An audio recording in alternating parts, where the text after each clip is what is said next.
In today's video, I'm going to teach you what you'll build. By the end, you'll have a simple AI agent that starts with a trigger, processes input with an AI brain, and sends the result to an app. We'll keep it beginner-friendly, and I'll point out small tips so you understand not just what to click, but why it matters. First, open your personal workspace and click the Create Workflow button. That brings up the editor canvas where everything is built. Think of this canvas as your blueprint. Each node is a step the workflow will run.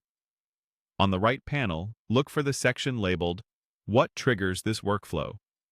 Here you choose how the agent starts. You can trigger it manually for testing, trigger it on webhook, call if an external app should start it, or trigger it on chat message for a chat-based agent. If you're just getting started, pick Trigger manually. This immediately adds your first node, so you have a clean, controlled way to test. Now, add the AI brain. Click the plus icon on the canvas, search for the OpenAI node, or choose any AI node available in your list, and add it. Click into the AI node to configure it so it knows how to think and respond. If you're prompted for credentials, create a new credential, paste your OpenAI API key, and save. Keep your key private and never commit it to shared documents. Credentials live securely in the platform, so the node can call the model without exposing sensitive data. Inside the AI node, add a clear, structured instruction to turn this into an agent. For example, you are a helpful AI assistant. Analyze the user input carefully. Respond clearly and concisely. If the request is unclear, ask a clarifying question.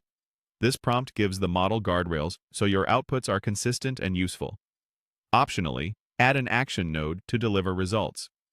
Click the plus again and choose an output like Gmail, Slack, Google Sheets, WhatsApp, or Notion. Open that node and map the AI's response into the message or content field, so whatever the model produces is sent exactly where you need it. When you're ready, click Execute Workflow. The Logs panel opens at the bottom so you can see the AI node's output and confirm the action node ran correctly. A simple beginner structure is trigger manually to OpenAI to your chosen output app. That's an AI agent. To make it smarter later, you can add memory by storing past messages in Google Sheets or a database. Use conditions with an IF node for decision-making. Switch to on-webhook call to connect external apps, or use on-chat message to power a live chat agent. Remember the mental model. Trigger is when it starts, AI is the brain, and the app node is the action. That's the core of every AI agent in n8n.